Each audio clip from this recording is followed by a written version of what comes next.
A written oath can set a kingdom ablaze. In 1678, a stack of sworn statements promised to reveal a Catholic conspiracy to assassinate the king. And for a few years, England treated paper as if it were holy gunpowder. Today we open the Popish plot dossier to ask, how did fabricated testimonies cross Parliament, courts, and streets to become persecution? England, 1678. The reign is that of Charles II, 1630 to 1685, king restored after the interregnum, pragmatic, trying to balance limited tolerance and religious peace. Society lives in the post-Civil War era. Memory of plots, fear of papism, inflammatory preaching, and pamphleteering press. In this mix appear Titus Oates, 1649 to 1705, former seminarian and failed clergyman, future star witness, and Israel Tonge, 1621 to 1680, obsessive anti-Catholic clergyman. The duo presents the government with a conspiracy script. Jesuits, Catholic nobles, foreign embassies, all stitched together in sworn statements and notebooks listing meetings, letters, and regicide plans when a respected magistrate. Sir Edmund Barry Godfrey, 1621 to 1678, A. Justice of the Peace who receives the first testimonies, turns up dead weeks later. The country decides that the paper told the truth even before asking how. Our axis, document gives mechanism, gives motive, gives consequence, gives legacy. The question, what papers? Affidavits, printed sermons, arrest warrants, parliamentary reports allowed Oates and his allies to perform truth? And who won when the conspiracy turned into a trial with judgments and executions? Popish plot is born in forms. The Oates-Stong duo learns to speak the language of the state. Affidavits, sworn statements, written with dates, places, and names galore, they sound official because they use the metrics of authority. He appeared before us and declared. Each piece creates a foundation for the next. Notebooks and lists. Annexes with meeting programs, Jesuit commissions, and copied letters. The multiplication of details replaces proof. Where original documents are lacking, agenda items abound. Serial oaths. Oates represents versions, corrects dates, expands the plot.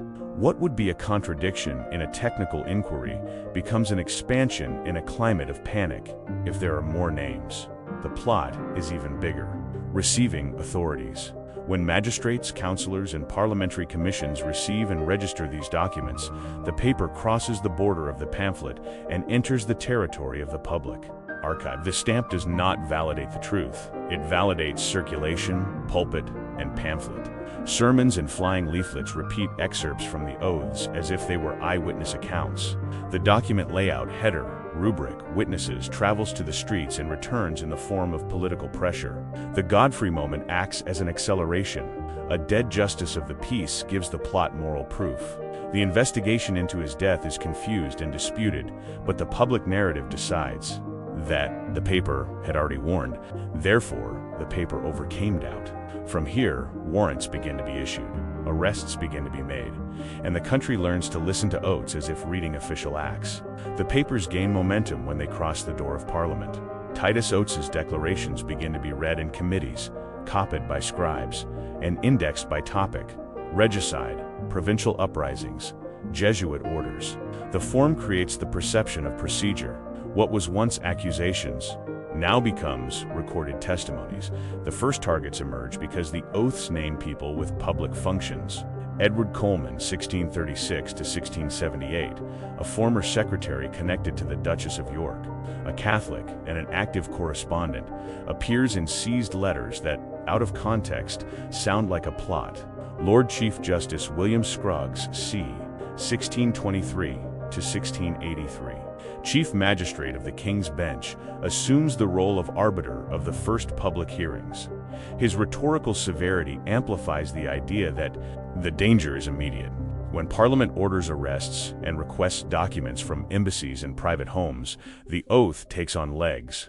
Warrants, search warrants, authenticated copies. A conspiracy was not proven, one was organized.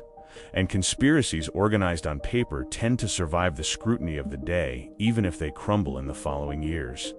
The state quickly learns to perform truth in 3 acts. Act of credentials. Oates's sworn testimony receives validators. Additional oaths. hearing witnesses, opinions from ministers who say everything fits. The language of the oath replaces that of material evidence. Act of the Forum, courts accept the documents in series and consolidate accusations of high treason. The defense faces a climate in which contradictions from the accuser are read as new revelations. The King's Bench becomes a stage for models. If it worked in this case, it will work in the next. Act of the Public Square. Pamphlets and pulpits recite excerpts from minutes and oaths. The street returns to the court the moral authority it needs to condemn. Not punishing seems like complicity. Opinion becomes normative pressure. At the heart of this mechanism, voices emerge that capitalize on the moment. Anthony Ashley Cooper, 1st Earl of Shaftesbury, 1621 to 1683, a political leader, critic of Catholics, and the Duke of York, a skilled strategist, sees the usefulness in legislating under panic exclusions, restrictions, converting oaths into a platform. The mechanism is complete when the first executions occur. The death of a defendant provides feedback of credibility to the system that condemned him. Follow the incentives, and the fog clears. Oates himself gains stipends, guards, and a stage. A social leap that transforms a clergyman without backing into a paid authority. Anti-Catholic factions obtain legislation and electoral capital, exclusionary laws, and more controls over masses and offices. Pamphlet press prospers, selling new. Sworn plays and confessions yields reputation and money. The boundary between report and drama pays for itself. Judges and parliamentarians are building profiles of guardians of the nation. Panic is currency for careers and for defeating adversaries in proceedings. Who really loses when acquitted? The Catholic defendants entrust in the criminal process. The rule of proof gives way to the rule of performance. And when the state learns to condemn with formalities, it unlearns how to doubt. This is how the rule ceases to be a means and becomes an end. When oaths become politics, government departments adapt. Secretariats begin to file complaints with templates. Judges adopt formulas for reliable testimony. Typographers standardize sheets that look like minutes. Form becomes a technology of government. Whoever masters the form masters the conversation.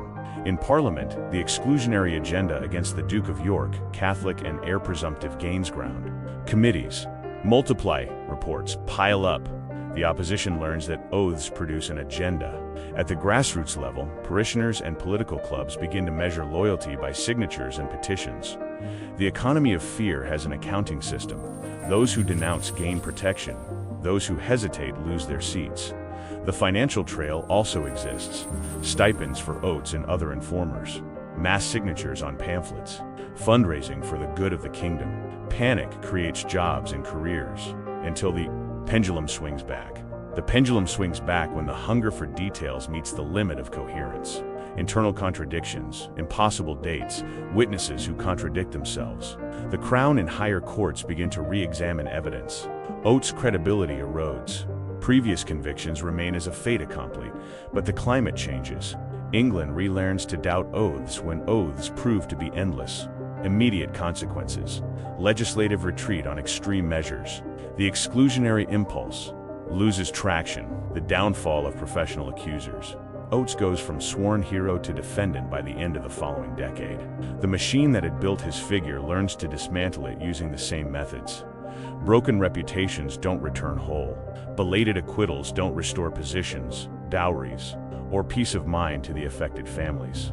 The popish plot bequeathed to the country a manual on how not to judge. Cascading oaths, inflamed performances, and a forum contaminated by the public square. It also bequeathed a perennial warning, the distinction between evidence and paper that looks like evidence. Minimal precision remains. There were serial sworn statements. There were warrants and arrests. There were sentences, many based more on climate than on material evidence. Godfrey's death acted as a moral catalyst.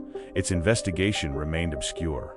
The subsequent retreat does not erase the victims, it only reveals the cost of legislating under panic. If fabricated oaths can become laws, what can a genuine seal on a false order do to a dynasty? In the next episode, the forged seal, a royal warrant that never was, when a perfect seal and the right amount of urgency almost rewrote history.